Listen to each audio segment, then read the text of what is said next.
liberator, but you can't murder liberation. You can murder revolutionary, but you can't murder revolution. And you can murder a freedom fighter, but you can't murder freedom.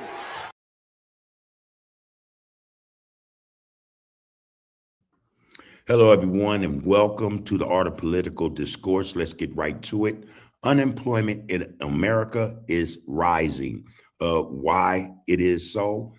We could blame the president and his administration for sure, okay? There's a lot that we could point to in terms of what this administration has done to raise the ranks of unemployment. One, for instance, is DOGE, the Department of Governmental Efficiency, has played or did play a hand in the unemployment rate going up in these United States. It's well known that President Trump and Elon Musk, through the office of DOGE, eliminated tens of thousands, hundreds of thousands of jobs. And those jobs mostly affected women, Black women more than anyone else, Latino, and as well as white women. This was done intentionally. Donald Trump's claim, or he asserts that those jobs were unnecessary. You had too many people doing one job. Okay, now how true that is, I don't know. But to eliminate the jobs altogether, then that shows something else. That shows that, okay, you weren't trying to make sure that these jobs wasn't over capacity. There wasn't too many people doing the same job. You were intentionally intending to thin the herd, to get rid of a certain demographic, is what a lot of us think, from those positions, or, you know, those jobs that they were doing. Maybe you thought someone else could do, or we just didn't need them, the country. That being said, I have a clip I want to share with you guys, and I think it's very insightful, gives us a little understanding in terms of how Donald Trump views the unemployed American citizen here in the United States. And we're not talking about immigrants or migrant workers. We're talking about the U.S. citizen, all right? Before I drop this clip and let you guys see what we have in store for you, please like, share, follow, comment, and subscribe to the Art of Political Discourse. Your viewership and participation in this channel, it helps us or provides us a greater opportunity to bring to you more informative and educational content. So we appreciate your viewership in that respect. Here's a clip I want to share with you guys. And this is the President of the United States talking about the unemployment rate. Here this is.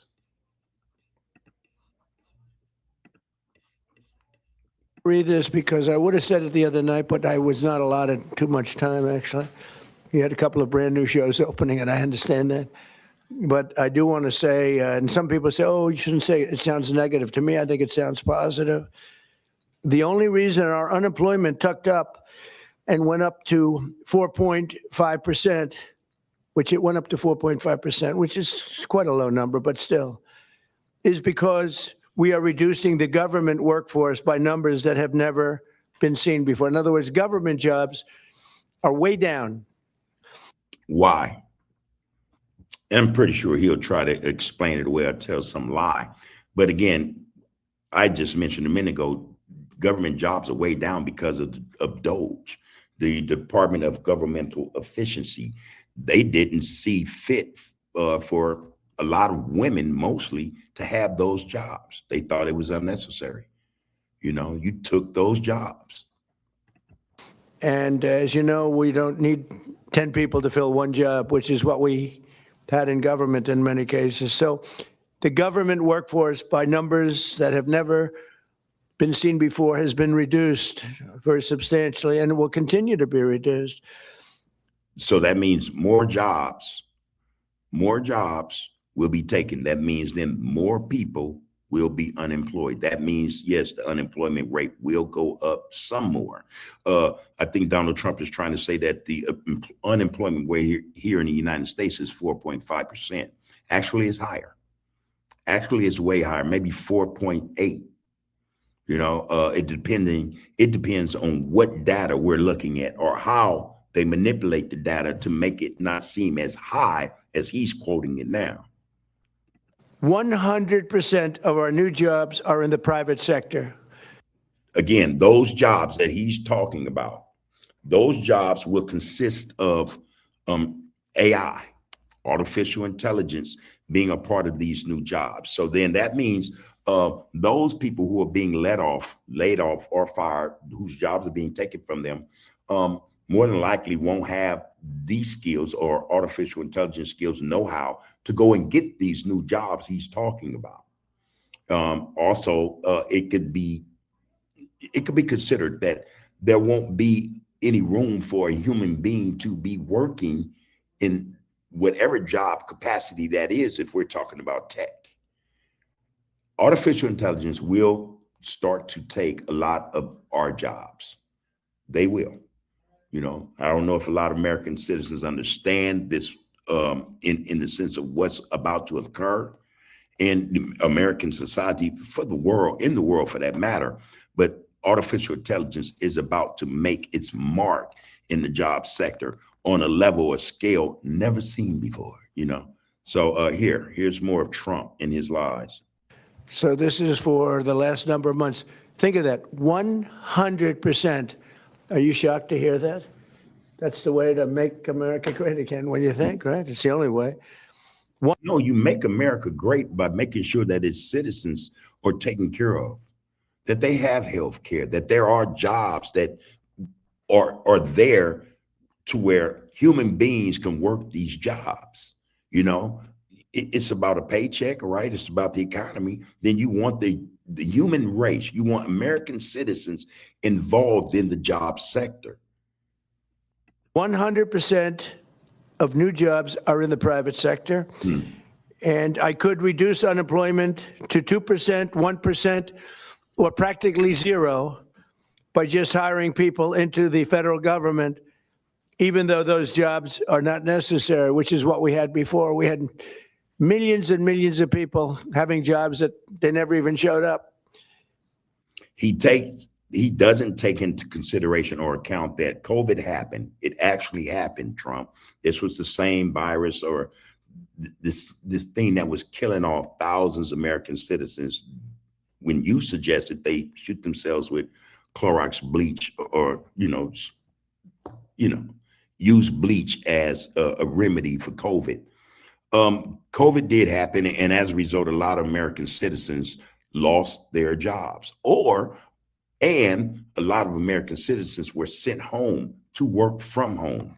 And as a result of that, a lot of them stayed at home doing the work. It wasn't that, American citizens were being lazy. We were thinking, or the thought was, this is how we protect the public. Shelter inside, work from inside. Do not come outside. Don't come to work because we're trying to save lives. All right. There's that. Another thing about what he just said in terms of all this 100% manufacturing of businesses, big corporations. A lot of us don't see what's coming down the pipes. Again, I mentioned artificial intelligence. A lot of these companies that are building these new facilities will serve or be for the purpose of utilizing artificial intelligence to do a lot of the work now. And there's a lot of reasons behind that. A lot of it makes sense. One is that AI is not going to get sick. It's not going to call in sick. It doesn't need vacation pay. It doesn't have to go through all these, jump through these hoops, that huge corporations say the human being or the American citizen, would take them through, not just to keep the job, but to get paid if they don't come to work. So huge corporations, these giant corporations, they save money. They save money.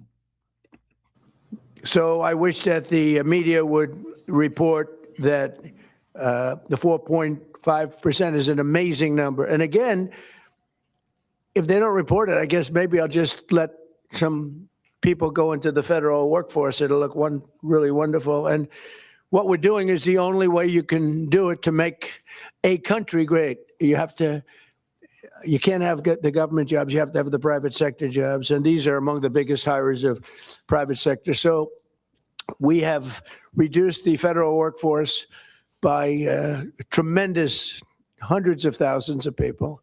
And The private sector are those billionaires who have these huge corporations. Most of these billionaires with these huge corporations are the same billionaires who invest in artificial intelligence. They do it in order to save money. AI is going to serve them way more or way better than it would serve the regular average American citizen. That's what we're not taking into account. That's what he's not mentioning. These corporations are looking to implement artificial intelligence into their businesses. The private sector, big corporate, this is what the plan is. So no matter how you look at it, how you view unemployment, there's nothing that's going to stop it from climbing. It's going to get worse. It's not going to get better. A lot of jobs done by human beings, these human beings will be replaced by artificial intelligence. Artificial intelligence is in the script now. You know, it's a part of life now. It's a part of the world. So that's a fact. So rather than private corporations leaving North America, going to some other country where the taxes are less, where they can pay employees less, they have a plan. They will begin to install artificial intelligence in the workplace. Jobs will be lost regardless. That reflects in unemployment, but that will be used up very quickly. And we've 100% of the new jobs, which, by the way, it's a record-setting number of jobs, too, is in the private sector. And I think that'll get even stronger when these buildings being built all over the country, of which they're building some, too. Again, man, we need to understand that does not pertain to the American citizen or the workforce. What he's talking about, this new infrastructure of private, business corporations building, these buildings, they're not being built to provide jobs once that building is complete for human beings. AI will, for the most part, fill the positions in terms of what needs to be done inside these facilities. They would do the work, artificial intelligence. Those jobs that he's talking about, human beings won't see the majority of those jobs. Again, the world is changing, people. It's changing at a rate that a lot of us are not keeping up with. Artificial intelligence will take our jobs. The majority of them. All right. Now, that being said, I want you guys to see this, because this is Donald Trump, man, at his finest. All right. This clip, man, is what Donald Trump was saying to reporters in terms of employment. OK, and here it is. Trump suggests we send Americans that don't work to other countries. Speaking at an event with so-called angel families on Monday, Trump claimed that other countries have taken advantage of the United States by rounding up their unemployed and undesirable residents and sending them here. He said those foreign leaders were smart for doing it because it supposedly saved them hundreds of millions of dollars. Then he went further. Trump said he understands why they did it, and that he would do the same if given the opportunity. And I quote, "And I would do exactly what they did if the United States would be willing to take all of our criminals and people that don't work," he said, unquote. Now, this is Trump referencing people who don't work, who don't have jobs. We're not talking about immigrants or migrant workers. We're talking about American citizens who don't have jobs. And in most cases, it's not through a fault of their own. He just admitted, hey, man, we done away with hundreds of thousands of jobs. He just admitted that. All right. But now listen to what he said. He said, and I would do exactly what they did if the United States would be willing to take all of our criminals and people that don't work. So all of a sudden, those who don't have jobs are being lumped in with criminals. And it is being suggested that they be deported to some other country. We're talking about American citizens. We are not talking about immigrants or migrant workers. He's referring to American citizens. So if you don't have a job, then that makes you a criminal or the same as a criminal. And he wants you gone. Are you now undesirable? You have no place here in America because you don't have a job, or even because you're a criminal. That's like the kiddo calling the pot black. I'm willing to wager that there are millions of us here in this country who can do the work he's doing, but way better. Donald Trump doesn't work. He doesn't have to. Is he a criminal? Yes. That is not an allegation, is not alleged, but he is a criminal. Will he be in that rank and file? Will he deport himself? You know, this is some crazy stuff. The piece goes on to say the idea that American citizens who don't work could be grouped together with criminals and shipped off to other countries is not just inflammatory rhetoric. It's a direct attack on the concept of equal citizenship. We are being attacked. Our constitutional rights are being stripped away, chipped away by this administration and Donald Trump. All right. Who decides who doesn't work? A senior, a disabled American, a stay-at-home parent, or someone between jobs? Who decides? All right. Citizenship in the United States is not conditional. It is not based on employment status. And it certainly isn't something a president gets to revoke because he believes someone is too expensive. All right. This is the mindset of the president of the United States. This is the mindset of his administration, that people who don't work can very well be considered criminals and they need deporting from this country. Again, American citizens, not immigrants and not migrant workers. We're talking about American citizens. Okay. Just to give you guys a little more insight in terms of what the unemployment rate looks like. As of January 2026, a report said the U.S. unemployment rate is 4.3%. Trump just admitted now it's 4.5. Other analysts and those who, study unemployment says it's much higher. All right. But anyway, this reflects a slight decrease from 4.4% in December, with 7.36 million people unemployed. While the labor market remains relatively tight, the rate indicates a softening, and it has remained stable around this level. For 2026, here are some key unemployment metrics. Total unemployment, 7.36 million. Total employment, 1,046.52 million. 164.52 million, Labor force participation rate, 62.5%. All right. The broader unemployment fell to 8%. All right. Now here's the demographic. See, this goes to who he's talking about deporting. Okay. Pay attention. Adult men, 3.8%. Adult women, 4%. Whites, 3.7%. Black, 7.2%. Asian, 4.1%. Hispanic, 4.7%. Who's getting deported? Who does he want to deport? Who's not working? Who don't work? Who are the criminals?